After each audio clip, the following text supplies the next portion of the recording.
All right, so we left off last time talking about Spanish colonial. We talked about Cuba and some Spanish colonial in Mexico City, and started talking about the Spanish colonial in the American Southwest, especially in New Mexico. And I'm going to show you an example from Arizona as well, and from the California missions.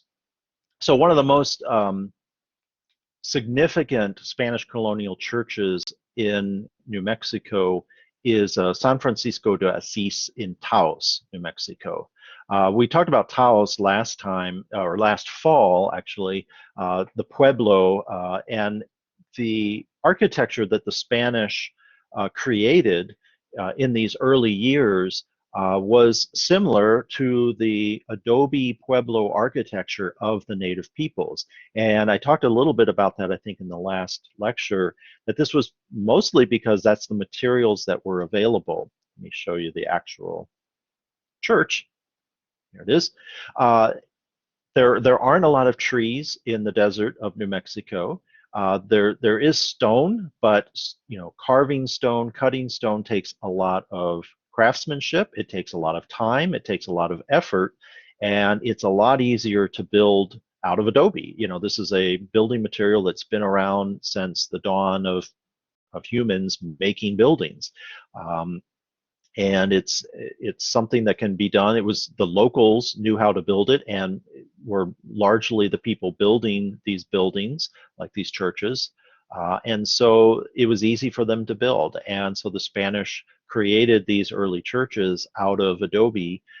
And therefore, the architectural styling doesn't quite exhibit the same European influence that we saw at the cathedral at Havana or the cathedral at Mexico City.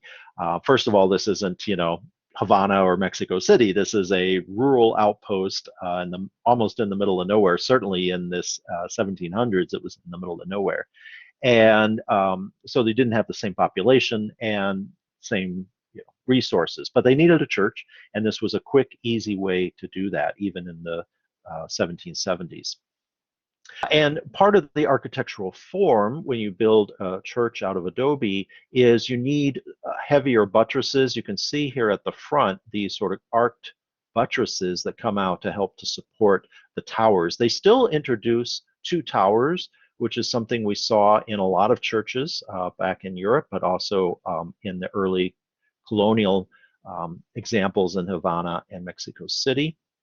Show you the front here. Here you can see the two towers. You can see just a little bit of a decoration here on the top, and a little more refined entryway. The wood that is available would be used to build things like doorways and the altar in the back. In this next image, we can see the altar piece. This is a historic view of the space. It still looks pretty much like this. So you can see the carved wood altar in the back here, and if this wasn't a black and white photo, you'd see it was painted in bright colors to be the sort of primary visual element within the church itself, which is otherwise pretty plain and ordinary. You just have adobe stuccoed walls, a few windows, and the carved vigas. These wood beams that support the roof are known as vigas in Spanish. And you can see they do provide some carvings for them. These brackets that help hold up the beams are carved in a way that is somewhat Baroque. This is by no means, when you think of Baroque architecture, this is probably not what comes to mind, but it's certainly still within that era, especially in colonial America, in which the builders are used to Baroque architecture. And so when they can do a detail, like in the brackets for the vigas, you can see more highly ornamented, highly decorated and curved features. But otherwise, this is a relatively straightforward vernacular construction. Probably the most famous part of this church is actually the back end. This is the view on the back side. And you can see again that it is a really simple form. You can see these buttresses that come out on the different sides to help support the walls of the church itself. And the reason why this is so famous is because later artisans and architects looked at this as really kind of an early modernist architecture. This is a photo by Ansel Adams, the very famous photographer who did a lot of photography in the American Southwest in the early 20th century. And this is a famous photo by him of the back of the church in Taos. And just the pure geometries and the light and shadow really attracted him as a photographer. And another great artist also painted the back of this church, Georgia O'Keeffe, who would later live in New Mexico, and many of her subjects, her subjects of her paintings, are scenes, natural scenes of the New Mexico landscape. In this case, this is a actual architectural element in New Mexico, but it reflects her modernist approach to art. And she's really, in a way, she's abstracting the rear view of this church, but in a way, it's almost exactly like it was built. I think that's one of the things that appealed to her. All right, so on to another example that was able to have a little bit more architectural refinement is the mission church at Sanzevio de Bach in O'odham Reservation. This is just outside of Tucson, modern Tucson, Arizona. Also from the 1780s, finished in 1797. We know the architect here, Ignacio Gaona. And we see here a much, this is not adobe, this is a more architectural construction of stonework here, and then stuccoed, most of it is then stuccoed to give a nice, smooth, flat finish. And here we see more Baroque architecture, a little more vernacular Baroque than the examples in Mexico City or in Havana that we looked at. Again, this is still pretty remote. Tucson now is a major city, then was more of an outpost, and this is on an indigenous reservation territory that meant as a mission church to convert the natives there. But they had the resources to build more architecturally. But we see a lot of the things that we talked about in our Renaissance and Baroque architectural studies back in Europe. The scrolls that we first saw by Alberti at Santa Maria Novella. The towers are similar, I'll show you in a moment, are similar to the cathedral at Valladolid in Spain. And of course, the entryway here is very Baroque, heavily ornamented, lots of curves, both the scrolls and this sort of curving forms here at the top that really scream Baroque architecture. And again, look at the towers, the sort of octagonal tower shapes that are also Baroque, and compare that to the cathedral at Valladolid,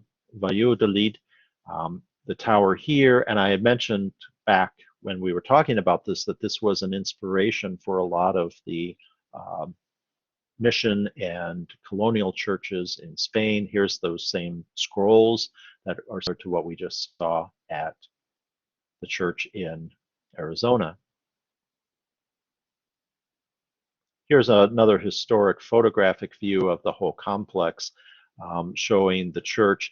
These mission churches were tended to be large complexes, with the church, of course, as the main focal point, but they needed space to house the priests and also those that would support the church, the indigenous people that would be essentially hired or in some cases enforced to support the church, cooking and cleaning and doing all the things that need to be done to support the overall mission here.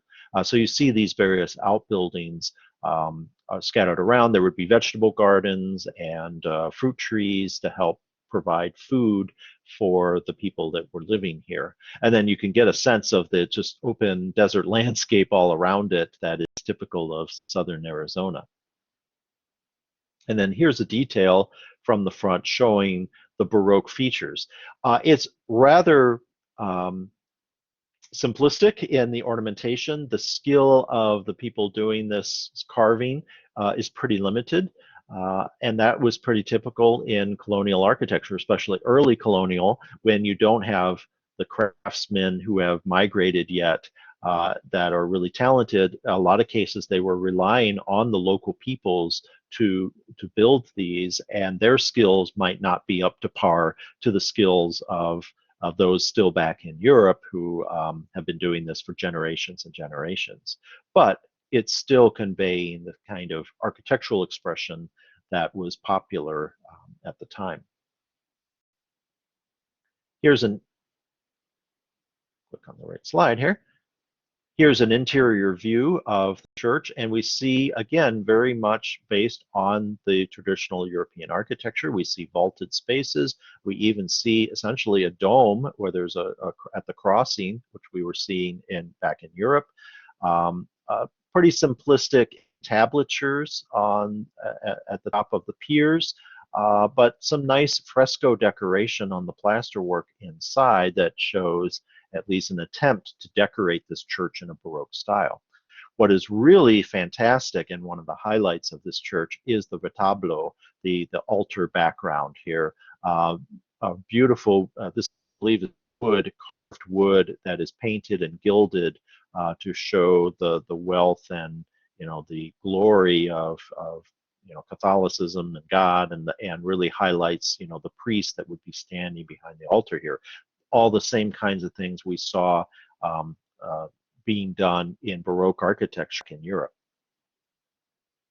Here's some details of the retablo, and you can see it's when carved out of wood, it can be that's a little easier than trying to carve in stone, and so the talent was of craftsmanship was more accomplished here, and then everything can be painted and gilded nice and brightly here. I want to show you one example of the missions in California. These are really well known, and some of you are going to be studying these or one of you is going to be, this is going to be your research assignment. I'm showing you just one. There's plenty of others to choose from. This is the mission at Santa Barbara, which is in Santa Barbara, California.